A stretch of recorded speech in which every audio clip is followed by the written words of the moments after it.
आज की जो हमारी वीडियो है वो आपके लिए बहुत ही काम की होने वाली है। हिंदी वर्णमाला में स्वर और व्यंजन आपने पहले भी बहुत बार पढ़े होंगे, किंतु फिर भी स्वरों से जुड़े हुए कुछ ऐसे प्रश्न परीक्षाओं में पूछ लिए जाते हैं जो अक्सर काफ़ी बच्चों को कंफ्यूज करते हैं और इसी कंफ्यूजन में आप उन सवालों को अक्सर गलत भी कर देते हैं। दोस्तों, यदि आप स्वरों से संबंधित सारी बातें जानना चाहते हैं और चाहते हैं कि परीक्षाओं में स्वरों से संबंधित कोई भी सवाल आए तो वो आपका गलत ना हो, तो आप बिल्कुल सही जगह पर हैं। आज हम आपको स्वरों के बारे में ही सारी चीज़ें बताएंगे। दोस्तों, ये मेरा दावा है कि इस वीडियो को पूरा देखने के बाद आप स्वरों से संबंधित बहुत सारी कुछ नई चीज़ें आज सीखेंगे, जो आपकी हिंदी की परीक्षाओं में आपको बहुत काम आने वाली है। आज जो दोस्तों हम आपको पढ़ाने वाले हैं, आप देख सकते हैं हम आपको स्वर पढ़ाएंगे। हिंदी वर्णमाला में कितने स्वर हैं, उनका उच्चारण स्थान क्या होता है, स्वरों की मात्राएं कैसे लगती हैं, कितनी होती हैं, स्वरों का वर्गीकरण किस किस आधार पर, स्वरों के भेद प्रकार, ये सारी चीज़ें आज हम आपको विस्तार से समझाएंगे। और ये आपके लिए बहुत ही मज़ेदार वीडियो होने वाली है दोस्तों। वीडियो में अंत तक बने रहिए, बिना स्किप किए उसको देखना, आपको सारी चीज़ें धीरे धीरे समझ में आने लगेंगी। तो चलिए शुरू करते हैं आज का अपना टॉपिक। देखिए, हिंदी भाषा जो होती है उसकी जो लिपि होती है वो देवनागरी होती है। तो हिंदी की अपनी एक वर्णमाला होती है जिसके अंदर जो वर्ण या अक्षर होते हैं उनको व्यवस्थित तरीके से रखा हुआ होता है, लिखा जाता है।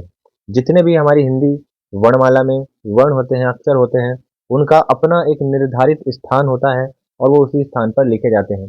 जैसे आप यहाँ पर देख सकते हैं, नीचे चार्ट में स्वर हैं और यहाँ पर ये व्यंजन है और इनका स्थान निश्चित होता है।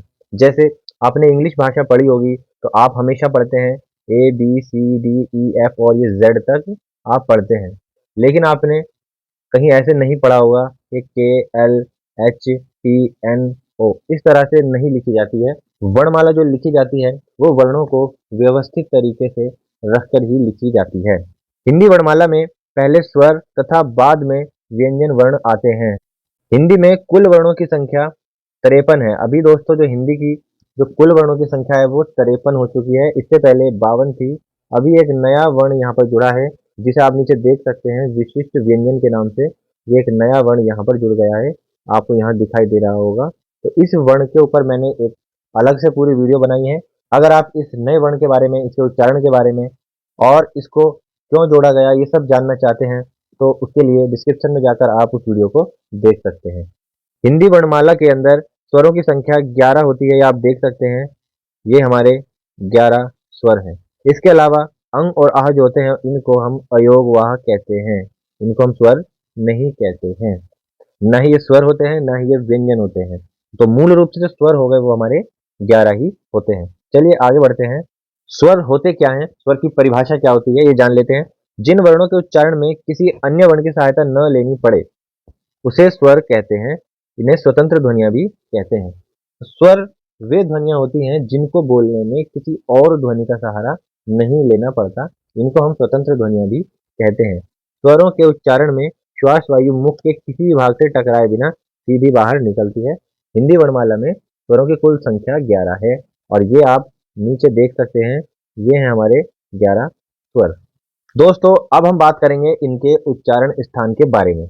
इन 11 स्वरों का उच्चारण करने में हम अपने मुख के अलग अलग अवयवों या भागों का प्रयोग करते हैं। जैसे अ और आ जो हमारे स्वर हैं, इनका उच्चारण करने में हम कंठ का प्रयोग करते हैं। अपने कंठ का अ और आ। तालु से जो उच्चारित होने वाले स्वर हैं वो है ई ई। मूर्धा से उच्चारित होने वाला जो वर्ण है, स्वर है, वो है र, ऋषि जिसे हम बोलते हैं। ओष्ठ से उच्चारित होने वाले उ और ऊ, ठीक है। ओष्ठ का प्रयोग होता है, उच्चारित नहीं, ओष्ठ का प्रयोग होता है इनको बोलने में। और ए और ऐ हमारे कंठ तालु हैं, क्योंकि ए और ऐ क्या होता है, देखो, अ और ई से हमारा क्या बनता है, ए बनता है। ऐसे ही अ और ए से हमारा अय बनता है। तो जब ये बन रहे हैं तो इसमें हम किसका यूज कर रहे हैं, अ के लिए हम कंठ का प्रयोग कर रहे हैं और ई के लिए हम तालु का प्रयोग कर रहे हैं। तो इसीलिए इसका जो उच्चारण स्थान है वो कंठ तालु है। उसी प्रकार से जब ओ और औ का उच्चारण करते हैं तो हम कंठ और ओष्ठ का प्रयोग करते हैं। कंठोष्ठ जो है वो उच्चारण स्थान हमारा हो जाता है। तो ये थी बात दोस्तों स्वरों के उच्चारण स्थान की।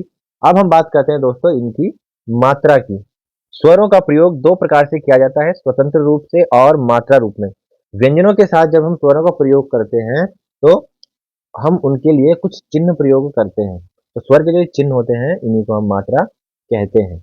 और जो होता है हमारा वो उदासीन स्वर माना जाता है क्योंकि इसकी कोई मात्रा नहीं होती और ये सभी व्यंजनों से मिला होता है।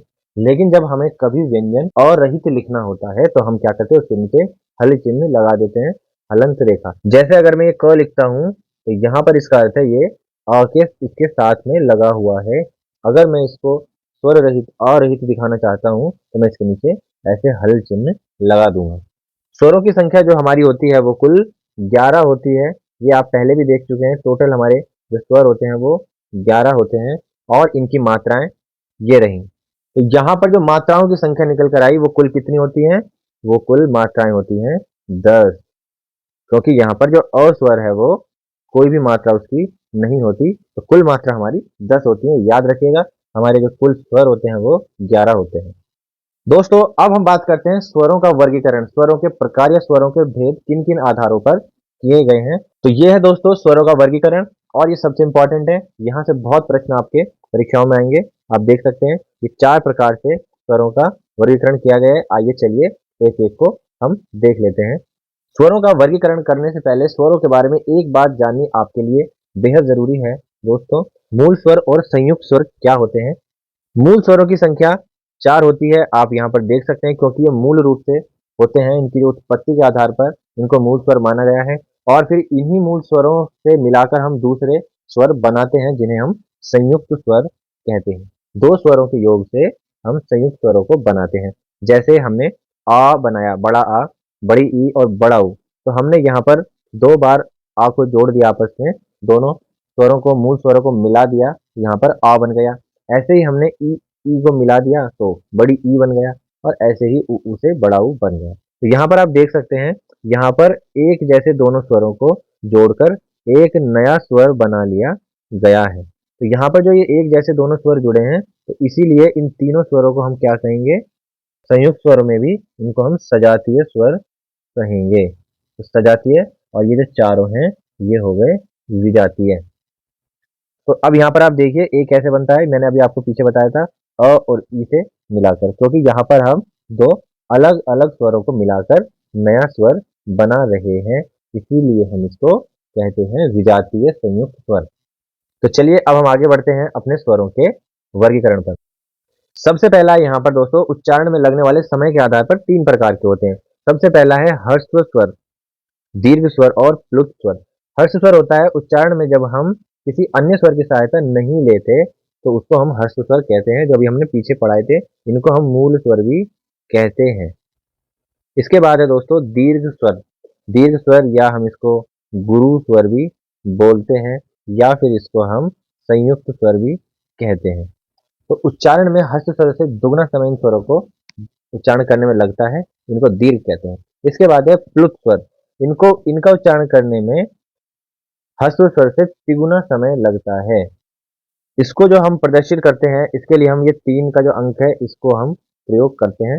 प्लुत स्वर में ये स्वर जो होता है दोस्तों हिंदी में नहीं होता, इस संस्कृत भाषा में स्वर होता था, हिंदी में ये प्रयोग नहीं किया जाता और ना ही ये हमारी वर्णमाला के अंदर है।